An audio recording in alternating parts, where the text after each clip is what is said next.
Welcome to विद्यार्थी गुरुकुल। आज मैं आपके लिए लेकर आई हूँ एनसीईआरटी हिस्ट्री क्लास 8 का 12 चैप्टर का नाम है स्वतंत्रता के बाद। इस चैप्टर का वीडियो मैंने 2 पार्ट में बनाया है। इस चैप्टर का जो पहला वीडियो है उसे आप डिस्क्रिप्शन बॉक्स में देख लीजिएगा।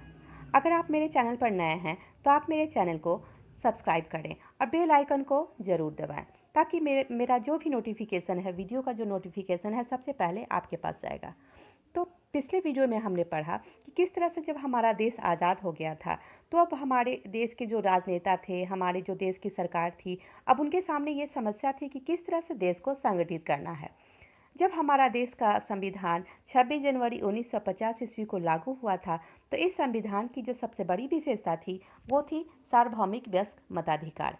फिर दूसरी विशेषता थी कि सभी व्यक्ति, भारत के जो भी व्यक्ति हैं, कानून के सामने समक्ष जो है सभी एक समान है, चाहे वो किसी भी क्षेत्र से हो, किसी भी जाति से हो, किसी भी धर्म से हो। फिर हम देखते हैं कि अलग अलग जो राज्य हैं वो सभी अपने अपने अलग अलग राज्य का, अलग अलग भाषा के आधार पर अपने राज्य का अलग अलग सब अपने अपने मांग करते हैं। अब आज का जो वीडियो है, इस वीडियो का जो सबसे पहला पॉइंट है वो है, देखते हैं क्या है, विकास की योजनाएं।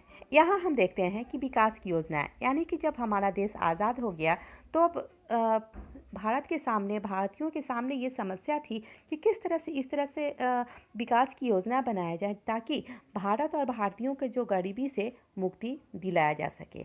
और इसी कारण क्या हुआ, आधुनिक तकनीक और औद्योगिक आधार पर ऐसा निर्मित करना चाह रहे थे जिससे कि भारत के जो लोग हैं उन्हें गरीबी से मुक्ति दिलाया जाए, और भारत का ये जो बहुत बड़ा ये लक्ष्य था। इसी आधार पर क्या होता है, 1950 ईस्वी में 1950 ईस्वी में योजना आयोग का गठन किया जाता है।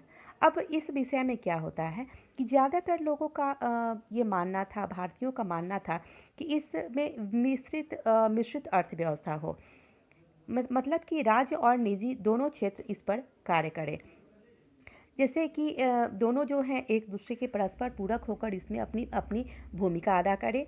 किसी क्षेत्र में लोगों का मानना था कि कौन उद्योग सरकार के द्वारा बनाया जाएगा, कौन से उद्योग बाजार यानी कि निजी उद्योगपतियों द्वारा चलाया जाएगा, विभिन्न क्षेत्रों में राज्यों के बीच किस तरह से संतुलन बनाया जाएगा, इस तरह का जो कार्य था ये योजना आयोग का कार्य था। फिर हम देखते हैं कि 1956 ईस्वी में दूसरी पंचवर्षीय योजना लागू की जाती है। इस पंचवर्षीय योजना में इस्पात जैसे भारी उद्योग और विशाल बांध परियोजना पर विशेष रूप से जोर दिया जाता है, विशेष रूप से ध्यान दिया जाता है। अच्छा, अब हम देखते हैं कि कुछ लोगों का मानना था कि ये जो प्रणाली है खेती पर पर्याप्त रूप से ध्यान नहीं दिया जा रहा है, खेती की ओर विशेष रूप से जोर नहीं दिया जा रहा है। कुछ लोगों का ये भी मानना था कि प्राथमिक शिक्षा की उपेक्षा की जा रही है, प्राथमिक शिक्षा की ओर भी ध्यान नहीं दिया जा रहा है। आर्थिक नीतियों के कारण पर्यावरण में ये जो प्रभाव जो हो रहा था इसमें उचित ध्यान नहीं दिया जा रहा है। इसी से संबंधित महात्मा गांधी के अनुयायी रहती हैं मीरा बहन।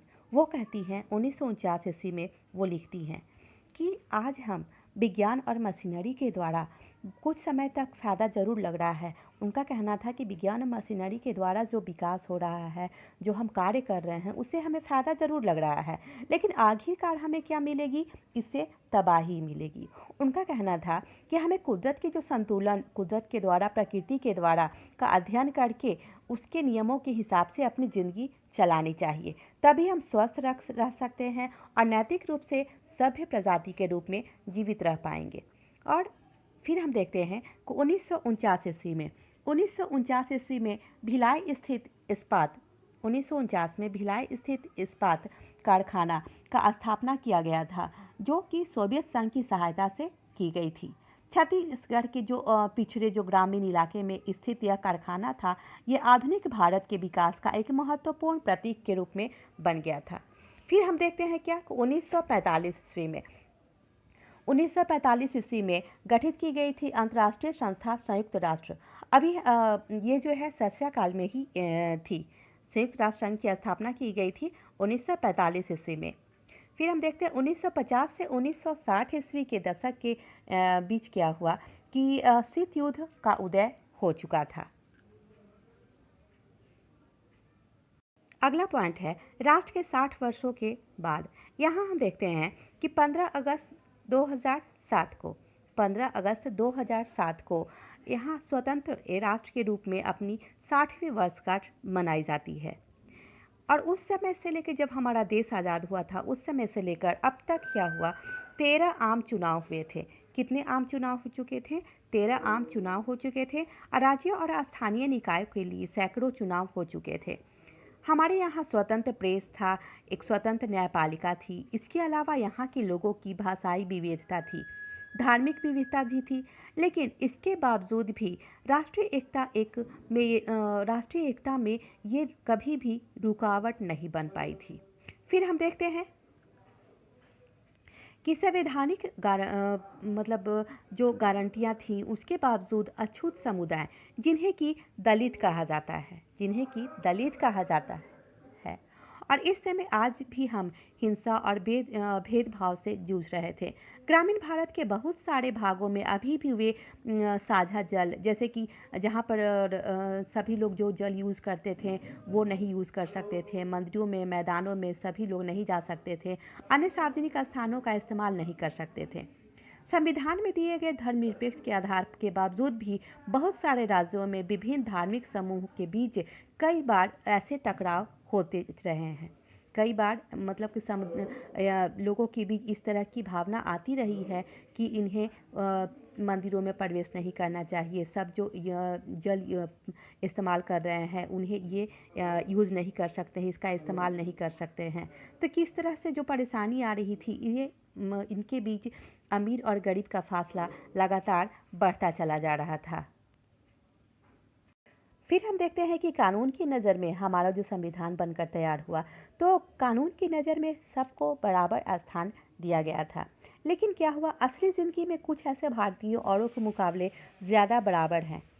जैसे कि बहुत से ऐसे लोग थे जिनके कि वो स्थान नहीं दिया गया था, वो जो बराबरी का स्थान था वो नहीं दिया गया था। फिर हम देखते हैं क्या कि मुंबई स्थित धारावी दुनिया की सबसे बड़ी झुग्गी बस्तियों में से एक था। तो सबसे बड़ी जो झुग्गी बस्ती थी वो कौन सी थी? तो बम्बई में थी स्थित धारावी झुग्गी थी। ये जो है दुनिया की सबसे बड़ी बस्तियों में से, झुग्गी बस्तियों में से एक थी। अब हम देखते हैं अन्यंत्र। अन्यंत्र का अर्थ क्या हुआ? तो यहाँ हम देखते हैं कि जिस समय भारत में भाषा के आधार पर राज्यों का पुनर्गठन किया जा रहा था, उसी समय श्रीलंका में भी घटना घटी थी। पॉइंट क्या है? तो श्रीलंका में क्या हुआ? यहाँ हम देखते हैं कि 1956 में ईस्वी में भारत में जब भाषा के आधार पर राज्यों का पुनर्गठन किया जा रहा था, तो उसी समय श्रीलंका में, तत्कालीन नाम सीलोन है, और उसी समय संसद ने एक कानून पारित किया जिसमें कि सिंहला भाषा को देश की राजभाषा का दर्जा दिया गया था। तो देश की जो राजभाषा का दर्जा दिया गया था, किस भाषा को? सिंहला भाषा को। और किसके द्वारा ये कानून पारित किया गया था? तो ये संसद में कानून पारित किया गया था। फिर हम देखते हैं कि सिंहला भाषा को सभी सरकारी स्कूलों में इसे स्थान दिया गया था। अब जैसे कि हो गया आपको सरकारी स्कूल, कॉलेज, सरकारी परीक्षाओं, सभी जगह अदालतों में की भाषा ये बना दिया गया था।